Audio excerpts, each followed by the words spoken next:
오늘도 주께서 주시는 말씀 속에서 성령의 감동이 있기를 기원합니다. 여러분, 이제 8월의 묵상 여정은 빌레몬서와 함께 시작합니다.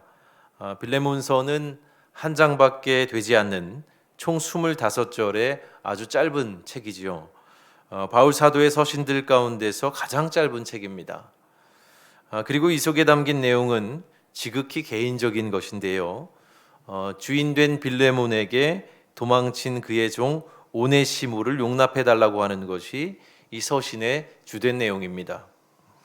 그래서 많은 신학자들은 이 책이 그 분량으로는 상당히 작지만 그 내용으로 볼 때는 매우 급진적이고 혁명적이기까지 하다고 평가합니다.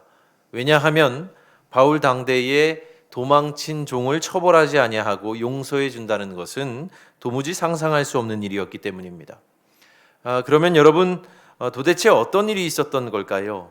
왜 오네시모는 주인 빌레몬에게서 달아나 바울에게로 도망쳐 온 것일까요? 사실 본서를 통해서 우리는 그 이유를 정확히 알 수 없습니다. 다만 추측할 수 있을 뿐인데요. 짐작컨대 종 오네시모는 주인인 빌레몬에게 상당한 재산상의 피해를 입혔던 것 같습니다. 그리고 그런 후에 처벌에 대한 두려움 때문에 먼 곳으로 달아난 것이지요. 우리가 보는 생명의 삶에 실린 빌레몬서 해설대로 당시의 관습상 그와 같이 행한 노예의 목숨은 이미 죽은 목숨이나 다름이 없었습니다. 그러나 바울은 도망 노예인 오네시모를 품어주었습니다. 그리고 그를 변호하기 위해서 그의 주인된 빌레몬에게 기꺼이 편지를 쓰지요. 이 서신의 전문을 읽어보면 여러분, 바울의 글쓰기 전략이 참으로 기가 막히다는 사실을 알 수 있는데요. 우리가 함께 읽지는 않았지만 편지의 서두에서 바울은 빌레몬의 믿음과 또 사랑에 대해서 칭찬합니다. 그리고 이어지는 8절과 9절에서는 빌레몬에게 이렇게 말하지요. 내가 그리스도 안에서 아주 담대하게 네게 마땅한 일로 명할 수도 있으나 도리어 사랑으로서 강구하노라. 바울은 이처럼 매우 의도적인 레토릭을 구사합니다. 그는 자신의 사도적 권리를 가지고 너에게 신앙적인 명령을 할 수도 있지만 도리어 나는 사랑으로 간구한다라고 말하죠. 그렇게 함으로써 바울은 편지의 수신자인 빌레몬에게 어떤 거룩한 부담감을 안겨줍니다. 그 거룩한 부담이란 그의 도망노예인 오네시모를 처벌하지 아니하고 사랑으로 용납하는 일이죠. 바울은 오네시모를 자기가 갇힌 중에 낳은 아들이라고도 하고 또 자신의 신복, 조금 더 정확한 번역으로 하면 나의 심장과 같다라고 말함으로써 빌레몬이 느낄 부담감을 더욱 가중시키고 있습니다. 그런데 여러분, 오늘 본문 말씀을 잘 읽어보면 바울이 빌레몬에게 청하는 것은 단지 오네시모의 잘못을 용서해주는 그 일이 아니라는 사실을 우리는 알 수 있습니다. 바울은 그보다 더 높고 깊고 넓은 차원의 사랑을 빌레몬에게 요청합니다. 본문 16절 말씀을 여러분 다시 한번 주목해 보십시오. 생명의 삶에 실린 우리말 성경 번역으로 읽어드리겠습니다. 이제부터는 그가 더 이상 종과 같지 않고 종 이상, 곧 사랑받는 형제 같은 사람입니다. 특히 내게 그렇다면 그대에게는 육신으로나 주 안에서나 더욱 그렇지 않겠습니까?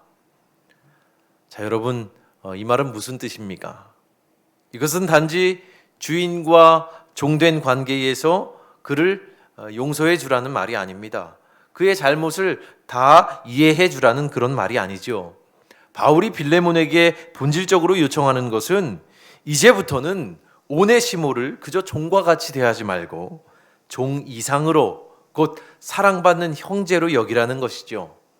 이 말은 곧 주인과 노예라는 신분제도, 당대의 사회적 관계를 신앙으로 다 넘어서라는 것입니다. 여러분, 이것은 굉장한 도전이죠. 신학자들의 표현처럼 급진적이고 혁명적인 도전임에 틀림없습니다. 왜냐하면 시대를 지배하는 생각과 제도와 관습을 다 뛰어넘으라고 바울은 지금 말하고 있기 때문입니다. 그렇다면 여러분, 이처럼 당대의 지배적인 생각과 제도와 관습을 뛰어넘을 그 도약대는 무엇입니까? 그것은 바로 사랑, 그리스도의 사랑입니다. 주인된 빌레몬이 그리스도에게서 받은 그 사랑으로 이제 자신의 종된 오네시모를 그가 아무리 많은 잘못을 범했다고 하더라도 사랑하는 형제처럼 여기라는 것이죠. 그렇다면 여러분, 이 새벽에 우리 자신 스스로를 생각해 보기 원합니다. 여러분, 혹시라도 누군가의 잘못을 두고 여전히 원망하며 용서하지 못하는 것이 있습니까? 그러면 여러분, 용서하십시오. 용서는 우리가 짊어진 거룩한 부담입니다. 그것은 그리스도인들이 해야 할 신앙적 도리입니다. 빌레몬이 오네시모를 용서해야 하듯 성경은 우리에게 그 누군가를 용서하고 용납하라고 말합니다. 그러나 여러분, 우리의 일은 그저 용서하는 그것으로 그치는 것이 아닙니다. 사도 바울의 권면처럼 내가 용납하지 못하는 그를 사랑하는 형제로 여겨야 합니다. 사랑해야 합니다. 이는 그리스도의 사랑으로 우리의 모든 생각과 우리의 상식을 뛰어넘으라는 하나님의 요청입니다. 정말로 용납하고 용서하기 힘든 그 사람조차도 내가 받아들이고 심지어는 그를 사랑하는 형제로 여기는 것, 이는 참으로 어려운 일이지만 바울이 빌레몬에게 그리 말했듯이 주님은 우리에게 그 일을 요청하시는 겁니다. 그러니 여러분, 모든 관계의 조건과 어떤 역학을 뛰어넘어서 오늘 내가 용납하고 사랑해야 할 그 사람이 누구인지를 한번 곰곰이 생각해 보십시오. 그를 한 형제로 여기고 그를 위해서 기도해 주십시오. 그것이야말로 우리의 모든 잘못을 도말하시고 우리를 당신의 사랑받는 자녀로 여기신 하늘아버지 앞에서 마땅한 일임을 고백하는 우리 모두가 되기를 주의 이름으로 기원합니다.